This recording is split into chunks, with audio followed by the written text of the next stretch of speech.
Muy buenas noches, les saluda Felipe Colino desde la Universidad Espíritu Santo, transmitiendo a través de la señal de Telerama y todos sus aliados el debate presidencial. Este debate que fue organizado por la Cámara de Comercio de Guayaquil en conjunto con la Universidad Espíritu Santo. Este evento se acabó de desarrollar acá donde estamos y ahora los invitamos a que sigan sintonizados con nosotros porque tenemos un espacio de análisis donde vamos a conversar sobre todo lo sucedido. Pero por supuesto no estoy solo, estoy acompañado del economista Francisco Suet, decano de la Facultad de Emprendimiento y Economía aquí de la Universidad Espíritu Santo, y también a Irene Vélez, docente de Comunicación Política y analista política también. Bienvenidos y buenas noches para los dos. Bueno, el debate llamado Momento de la Verdad.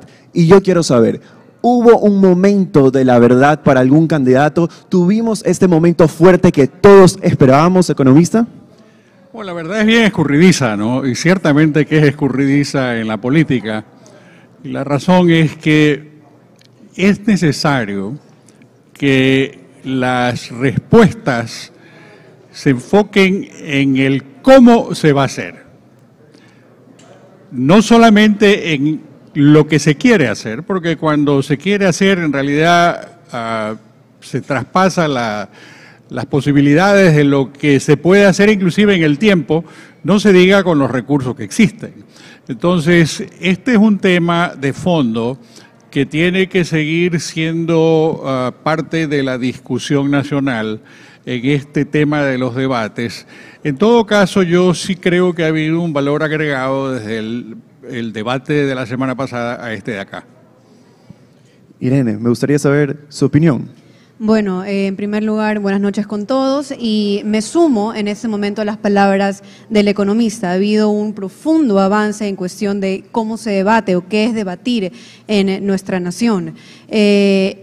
Para mí, si tengo que hablar sobre cuál ha sido el momento de la verdad, es que hay un momento que ya el marketing, que ya la venta, que ya la imagen no alcanza. Hay un momento donde todo el equipo de campaña o estar en campaña en este proceso electoral se enfrenta a preguntas que la ciudadanía quiere ver las respuestas. Y hay momentos que los eslóganes se quedan muy chicos para preguntas que en este caso fueron muy grandes, a veces para ellos. Mucho qué y poco cómo, ¿no? Como lo decimos con el economista. Pero el presidente de la Cámara de Comercio de Guayaquil dijo en su introducción que buscaba que haya menos marketing y más debate. ¿Qué tuvimos a la final? Bueno, es una manera de volver al tema del qué y del cómo, ¿no? Y repito, todavía hay un desbalance. Ahora, no es que la falta de equilibrio de balance es igual en todos los casos, no. Hay casos, hay presentaciones, hay argumentaciones, hay citas numéricas, hay planteamientos concretos que se han dado en algunos casos. En otros todavía la retórica sigue dominando. Y bueno, la idea es que aquellos casos en los cuales las presentaciones de los candidatos son más ricas en retórica tienen que asegurarse de pasar de la retórica hacia el detalle analítico, porque en el fondo, y mire, es que no es simplemente que cuando uno hace análisis se trata de que nadie lo entienda, no, al contrario, la idea es que a través del análisis lo puedan entender a uno y uno pueda mejor expresarse y uno pueda mejor hacerse entender y clarificar exactamente cuál es el alcance de las propuestas que tiene, porque de otra forma la campaña se vuelve en una suerte de desfile de promesas. Y eso tiene mucho que ver con el modelo de democracia que queremos tener. Queremos tener un modelo de democracia que sea más responsable y que sea más, que dé un mayor nivel de respuesta a la gente y no que la gente espere vivir solamente de promesas, muchas de las cuales sabemos por experiencia resultan a la postre ser vacías. Irene, ¿usted qué opina? ¿Hubo más marketing o más debate?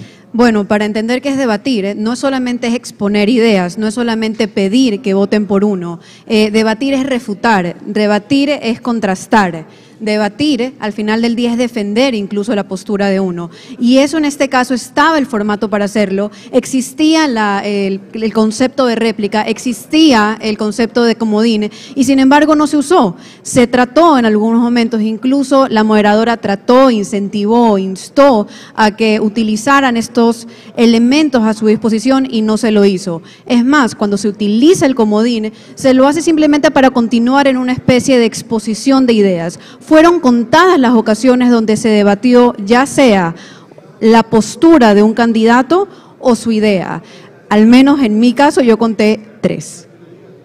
Muy bien, empleo, reducción de impuestos, vacuna, pandemia. Tenemos muchos más temas que tratar, pero nos vamos a una pausa rapidita y ya volvemos.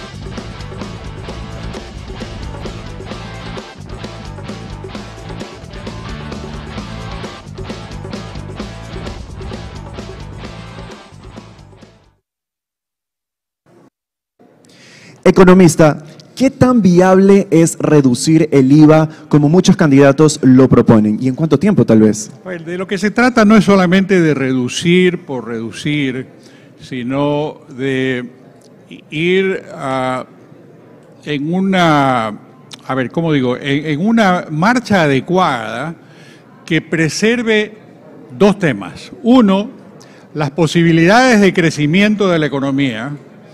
2, el poder tener equilibrio fiscal, porque el equilibrio fiscal es causa y consecuencia precisamente de ese crecimiento. Entonces, bajar el IVA tiene un efecto, por lo menos desde el punto de vista de la teoría, de hacer que la economía crezca más. ¿Por qué? Porque influye en el consumo, influye en la formación de capital.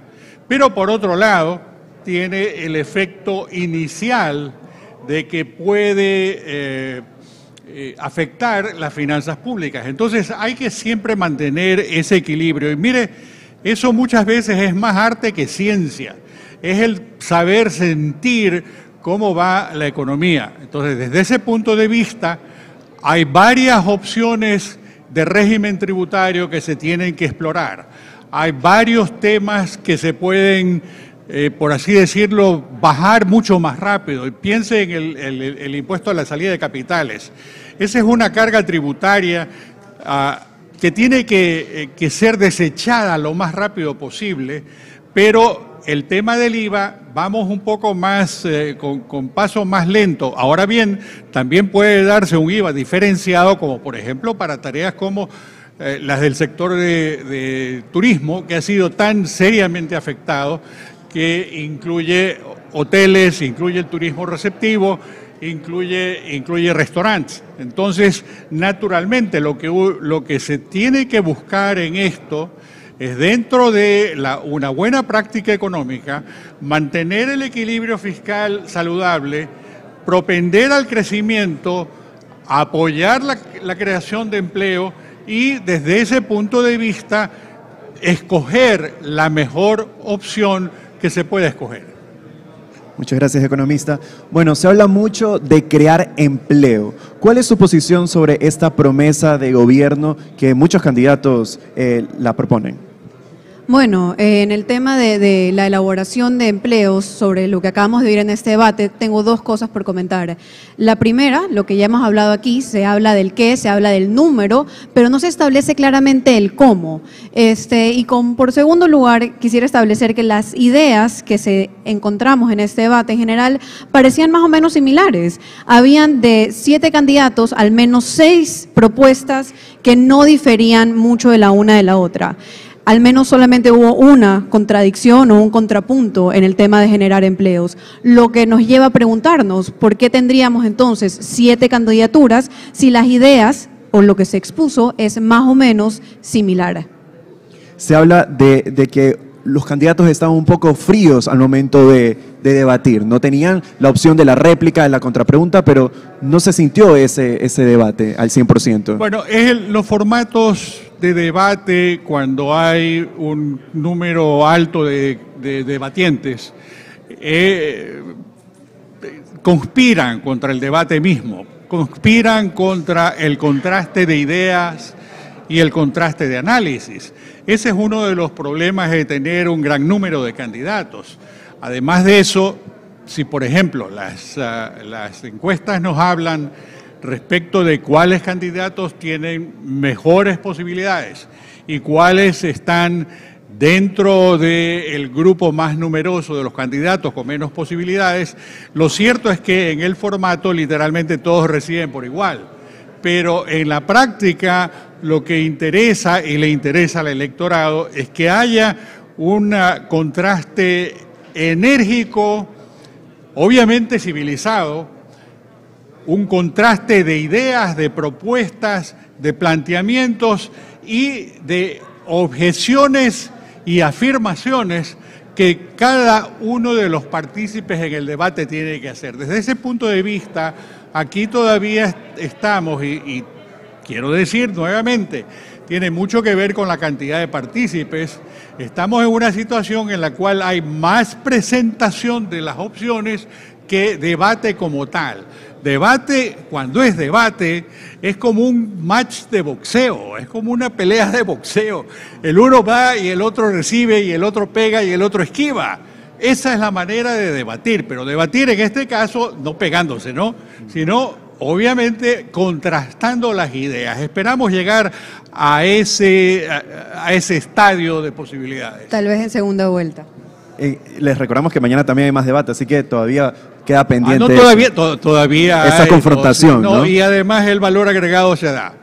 Así es, definitivamente tenemos mucho más que comentar, pero el tiempo nos queda corto. Sin embargo, les recordamos que el día de mañana tenemos la segunda parte de este debate presidencial, el momento de la verdad, a las 8 de la noche a través de la señal de Telerama y todos sus aliados y también a través de las redes sociales. Los esperamos el día de mañana para la segunda parte de este debate. Felipe Colino para Telerama, buenas noches.